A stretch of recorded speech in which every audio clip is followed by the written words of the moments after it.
Think you've explored every masterpiece from the 1950s? Think again. Today on Golden Age Classics, we're unlocking the cinema vault and revealing 15 mind-blowing hidden gems that somehow slipped under the radar. By the end, your watch list will explode, and you'll wonder how these dazzling films ever escaped mainstream attention. Ace in the Hole, 1951. Billy Wilder's razor-sharp satire shatters journalism's integrity, spotlighting sensationalism decades ahead of its time. Kirk Douglas delivers a ferocious performance as Chuck Tatum, a disgraced big city reporter desperate to reclaim his fame. When he stumbles upon a man trapped in a collapsed cave in New Mexico, he manipulates the rescue operation into a media circus. Wilder pulls no punches, expertly critiquing public obsession with tragedy and journalistic exploitation. The film's stark, cynical tone shocked 1950s audiences, resulting in disappointing box office returns, earning only $1.2 million against its $1.8 million budget. Critics initially dismissed it as too bleak, too harsh, but time proved Wilder prophetic. The film is now considered an incisive commentary on media ethics, eerily presaging today's 24-hour news cycle and sensationalist culture. Douglas cited it as one of his career highlights, and contemporary directors routinely reference it as a foundational text on media-driven hysteria. Wilder's location shooting in the arid New Mexico desert amplifies the suffocating tension, ensuring the film remains visually gripping, complementing its brutal narrative. Now hailed as a fearless indictment of journalistic immorality, Ace in the Hole hasn't lost its bite. Ready for more hard-hitting cinema truth bombs. Rify, 1955. Jules Dassin's French heist thriller, Rify, is a masterclass in suspense, blending European noir aesthetics with minimalist storytelling. Recently released from prison, aging gangster Tony LeStefanois plots one last ambitious jewelry robbery. The film's centerpiece, a mesmerizing 30-minute robbery sequence executed in near-total silence, is a nail-biting ballet of precision and tension, a directorial tour de force. Dassin, exiled from Hollywood due to McCarthy-era blacklisting, shot Rify in Paris on a shoestring $200,000 budget. He employed innovative cinematography techniques, including handheld cameras and natural sound, heightening realism and immediacy. French authorities initially considered banning the film, fearing criminals might copy its detailed heist methods. Ultimately, the film became a runaway critical success, though its gritty style initially limited commercial appeal in the U.S. It eventually found a devoted cult following, profoundly influencing filmmakers like Stanley Kubrick, Quentin Tarantino, and Steven Soderbergh. Dassin's inventive approach elevated the heist film genre, replacing glamour with gritty realism. Even today, Rify remains an exhilarating viewing experience, its meticulous pacing unmatched in cinematic history. This French noir is a cinematic blueprint for suspense, reminding viewers why Dassin's craft remains unparalleled. Loving this gritty journey through forgotten gems? Hold tight, because there's plenty more thrilling cinema ahead. The Night of the Hunter, 1955. Charles Laughton's only directorial effort, The Night of the Hunter, is a nightmarish Southern Gothic masterpiece. Robert Mitchum delivers an iconic performance as Reverend Harry Powell, a sinister preacher and murderer who charms his way into communities before revealing his violent nature. With love and hate tattooed on his knuckles, Powell terrorizes two children, desperate to uncover hidden stolen money. Laughton's visionary direction merges German expressionist aesthetics, deep shadows, haunting imagery, with American folk horror, crafting a surreal and unsettling cinematic experience. Despite Mitchum's unforgettable portrayal and a modest $795,000 budget, contemporary critics and audiences rejected the film, considering it too bizarre. It flopped commercially, barely recouping half its costs. However, its reputation underwent a dramatic rehabilitation decades later, with filmmakers like Martin Scorsese and Spike Lee championing its stylistic boldness. Today, the film resides in the National Film Registry and frequently tops lists of cinema's greatest achievements. Stanley Cortez's striking cinematography and Walter Schumann's eerie score amplify the film's gothic atmosphere, elevating it from mere thriller to haunting allegory of innocence lost. The Night of the Hunter serves as a testament to the visionary risks Lawton undertook. Ready for more chills and thrills hidden in the cinematic shadows? Sweet Smell of Success, 1957. Alexander McKendrick's urban noir. Sweet Smell of Success drips with cynical wit and biting dialogue, dissecting the ruthless world of celebrity gossip columns in 1950s Manhattan. Burt Lancaster portrays J.J. Hunsaker, a powerful columnist whose words can make or break careers overnight. Tony Curtis plays Sidney Falco, a press agent willing to sacrifice integrity for a coveted mention in Hunsaker's column. Screenwriters Ernest Lehman and Clifford Odets crafted dialogue so sharp and memorable it still crackles.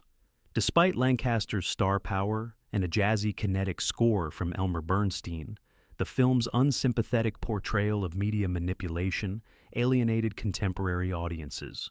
Produced for around $3 million, it disappointed at the box office, making only $2.3 million. Initially misunderstood, later critics praised its uncompromising darkness and morally ambiguous characters, recognizing it as a prophetic examination of media power dynamics. Cinematographer James Wong Howe's stark black and white imagery beautifully contrasts neon-lit Broadway with shadowy backrooms, evoking a morally bankrupt urban jungle. Sweet Smell of Success profoundly influenced subsequent generations of filmmakers, notably inspiring modern neo-noir classics. Today, its biting commentary on ambition and corruption remains strikingly relevant. Enjoying this dark dive into cinema's hidden alleys? There's more grit coming your way. Kiss Me Deadly, 1955. Robert Aldrich's feverishly nihilistic noir. Kiss Me Deadly explodes genre conventions with nuclear-age anxiety. Ralph Meeker stars as hard-edged private detective Mike Hammer, drawn into a sinister conspiracy involving a mysterious glowing suitcase, an iconic plot device later echoed by Tarantino in Pulp Fiction. Aldrich's aggressive, disorienting camera work and bold close-ups provide the film's edgy aesthetic, enhancing its paranoid atmosphere. Shot on a lean $410,000 budget, its overt brutality and bleak ending prompted controversy, with censors radically altering the climax. Only decades later was the original apocalyptic ending reinstated, solidifying its cult status. Critics initially dismissed it, but international cinephiles praised its aggressive style, cementing Aldrich's reputation as a daring director. French New Wave filmmakers admired its raw energy and provocative narrative structure, influencing directors like Godard and Truffaut. Composer Frank DeVol's unsettling score complements the film's bleak, intense mood. Today, Kiss Me Deadly is celebrated as an uncompromising Cold War-era masterpiece, dissecting societal paranoia and ethical decay with unparalleled audacity. Its lasting legacy proves that cinematic risk-taking often reaps enduring artistic rewards. Still craving intensity? Let's dive deeper into the shadows. Bigger Than Life, 1956. Nicholas Ray's provocative suburban nightmare, Bigger Than Life, confronts the dark side of 1950s domestic tranquility. James Mason delivers a mesmerizing performance as Ed Avery, a mild-mannered schoolteacher whose life spirals into manic aggression due to misuse of the prescription drug cortisone. The drug-induced mania pushes him toward authoritarian cruelty, threatening to dismantle his picture-perfect family. Shot in rich, unsettling deluxe color and striking cinemascope, Ray meticulously uses vibrant suburban settings, garish wallpaper, exaggerated colors, to reflect Avery's psychological unraveling. Produced on a budget of $1.2 million, the film boldly critiques America's post-war medical optimism, making audiences uncomfortable and contributing to its disappointing box office performance. Upon its release, it was largely rejected for its critical stance on American middle-class life, generating controversy but minimal ticket sales. Today, however, cinephiles and film historians widely admire it for its fearless, prophetic exploration of prescription drug abuse and suburban pressures. Martin Scorsese famously championed the film, recognizing Ray's courageous depiction of mental health struggles beneath a veneer of suburban perfection. Mason himself considered this role a career-defining performance. Now celebrated as an intense psychological masterpiece, Bigger Than Life serves as a timeless reminder that beneath the glossy surface of suburban harmony, darker truths may lurk.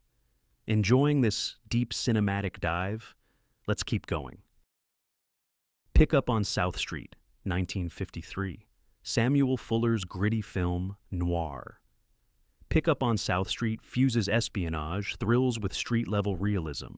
Richard Widmark shines as Skip McCoy, a slick, cynical pickpocket who inadvertently swipes sensitive microfilm intended for Soviet spies. Fuller boldly stages this Cold War thriller against the backdrop of New York City's gritty docks and shadowy subway stations, heightening tension through visceral street-level cinematography. The film was produced for around $780,000, a modest budget that allowed Fuller artistic freedom to portray the moral ambiguities of post-war America. Despite FBI Director J. Edgar Hoover objecting to Fuller's portrayal of morally ambiguous characters, the film garnered international acclaim, including awards at the Venice Film Festival. Initially met with mixed reactions domestically, its reputation soared abroad, particularly among French cinephiles who admired Fuller's tough, uncompromising vision. The sharp, dynamic editing, realistic fight choreography, and street-smart dialogue deeply influenced subsequent film movements, especially the French New Wave. Jean-Luc Godard and François Truffaut frequently cited it as inspiration. Today, Pick Up on South Street is celebrated as a prime example of Fuller's audacious filmmaking, fearlessly blending action, espionage, and social commentary to stunning effect. Are you hooked yet by Fuller's gritty brilliance? Hold tight, more hidden treasures await. The Wages of Fear, 1953. Henri-Georges Clouzot's gripping thriller. The Wages of Fear traps viewers in a nerve-wracking journey through South American jungles. Four desperate men undertake a treacherous mission, transporting volatile nitroglycerin by truck across dangerously rugged terrain. The suspense ratchets higher with every pothole and cliff edge, Clouzot's meticulous pacing amplifying tension to unbearable heights. Filmed under arduous conditions, with oppressive heat, dangerous stunts, and frequent budgetary challenges totaling roughly $2 million, Clouzot masterfully turned these obstacles into cinematic advantages, creating palpable realism. The film exploded onto the international stage, dominating European box offices, and winning the top prize at Cannes. However, it encountered harsh censorship in the United States due to its critical stance toward American corporate interests, hindering broader commercial success initially. Its relentless tension, gritty realism, and existential undertones have influenced countless filmmakers, most notably William Friedkin, whose 1977 remake Sorcerer pays homage to Clouzot's masterpiece.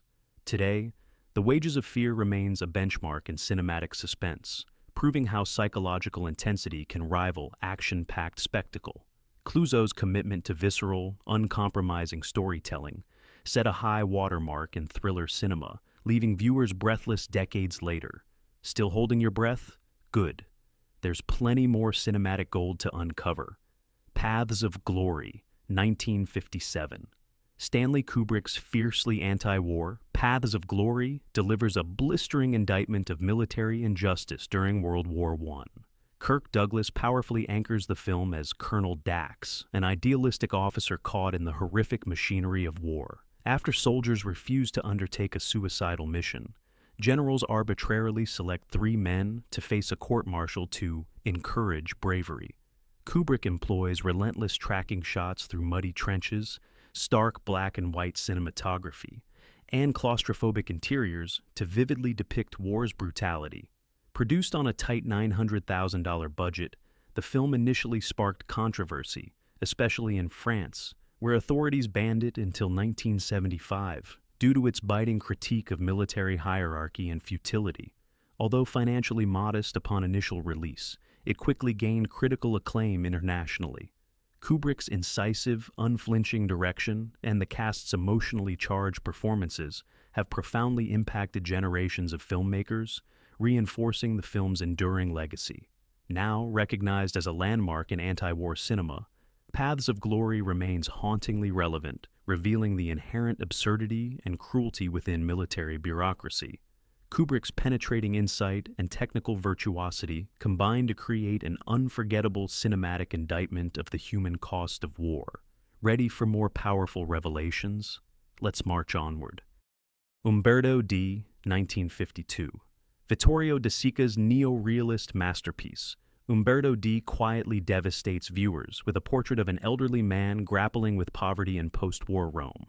Retired civil servant Umberto Domenico Ferrari struggles daily to maintain dignity and companionship, his loyal dog, Flyke, providing solace amidst hardship.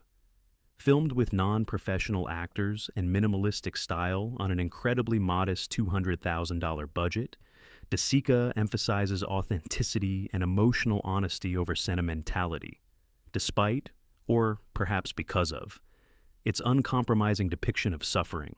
Italian authorities initially criticized and suppressed the film, deeming it too bleak. International critics, however, lauded its profound humanity. Legendary director Ingmar Bergman declared it cinematic perfection. Over decades, Ombberto D has gained significant admiration for capturing the quiet desperation and dignity of ordinary lives, influencing countless filmmakers seeking realism. De Sica's empathetic approach and expressive visual simplicity offer profound emotional resonance, underscoring the devastating realities of aging and poverty without melodrama. Widely considered among cinema's most moving experiences, this understated gem delivers powerful storytelling through minimalistic grace. If you think cinematic power requires spectacle, Ombberto's haunting final scenes may redefine your perceptions. Ready to keep exploring cinema's hidden depths? Let's continue. Gun Crazy, 1950. Joseph H. Lewis's groundbreaking noir, Gun Crazy redefined romantic obsession on screen, combining passionate desperation with white-knuckle crime thrills. Bart Terre, a gentle but gun-obsessed marksman, meets his fiery match in Annie Laurie Starr, a seductive carnival sharpshooter. Their electrifying attraction quickly spirals into a compulsive crime spree, transforming their shared passion into a lethal addiction. Lewis staged the film's now iconic 3-minute bank robbery scene entirely from the getaway car's cramped interior, creating an intense, immersive experience decades ahead of its time. This audacious technique became influential for directors seeking kinetic realism. Produced on a slim $400,000 budget, the film initially slipped beneath public notice, overlooked amid flashier studio productions. Critics, however, recognized its kinetic energy and subversive tone, later acknowledging its influence on films like Arthur Penn's Bonnie and Clyde. Over time, Gun Crazy developed cult status, becoming revered among cinephiles as a quintessential B-movie masterpiece. Its stark portrayal of love, obsession, and violence paved the way for future filmmakers exploring complex anti-heroes and morally ambiguous relationships. Lewis's dynamic direction, paired with Dahl and Cummins' potent chemistry, ensures Gun Crazy still packs a visceral punch today. Intrigued by cinema's darker obsessions? Brace yourself. More powerful stories await discovery. Tokyo Story, 1953. Yasujiro, Ozu's profoundly moving drama. Tokyo Story gracefully explores generational disconnect within a rapidly modernizing Japan.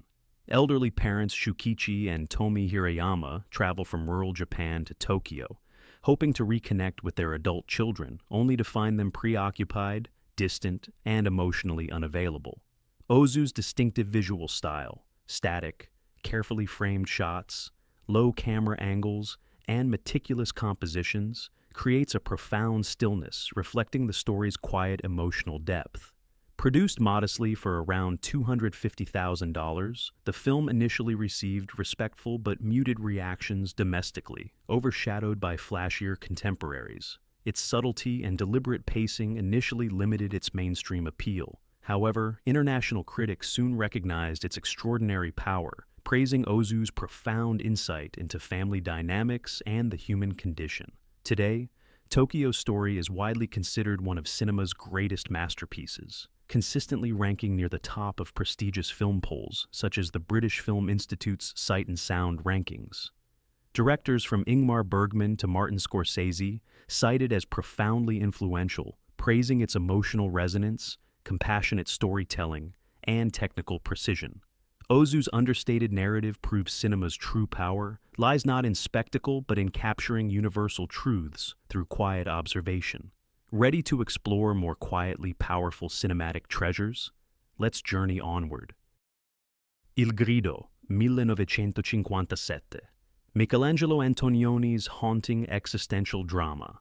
Il Grido examines alienation and despair amid Italy's desolate landscapes. Aldo, a factory worker abandoned by his lover, embarks on an aimless journey through the bleak Po Valley countryside, accompanied by his young daughter. Antonioni's strikingly bleak cinematography captures vast, fog-drenched vistas and decaying industrial towns, visualizing Aldo's emotional emptiness. Produced with a lean $450,000 budget, Antonioni employed austere, minimalist sets, perfectly mirroring his protagonist's internal turmoil. Contemporary audiences and critics in Italy initially rejected the film, finding its somber mood too depressing and challenging. International critics, however, praised Antonioni's innovative storytelling and poetic imagery, recognizing it as an early masterpiece in existential filmmaking. Il Grido serves as a pivotal transitional film, bridging Italian neorealism with Antonioni's later, more abstract explorations of emotional alienation.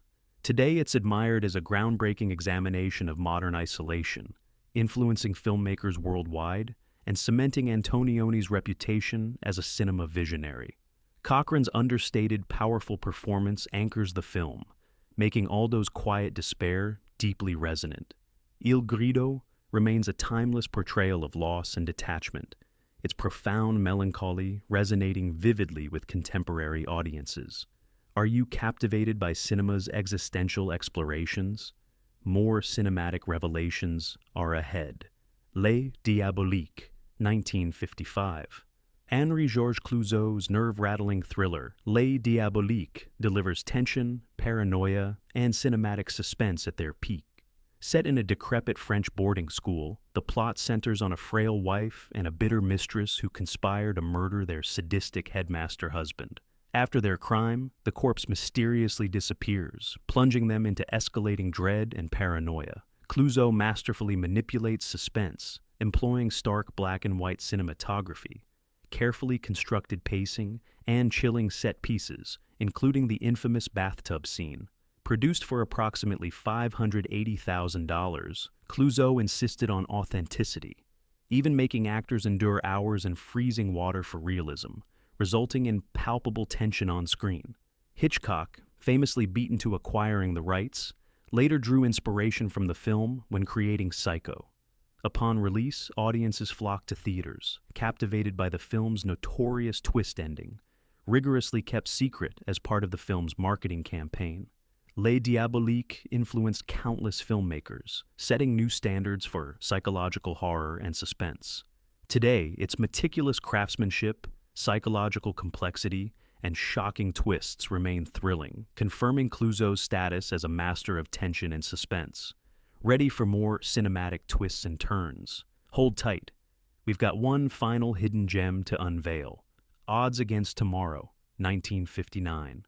Robert Wise's tense heist thriller, Odds Against Tomorrow, daringly tackles race relations amid gripping suspense. Harry Belafonte and Robert Ryan star as conflicted accomplices reluctantly joining forces for a bank robbery, their simmering racial tensions threatening the operation from within.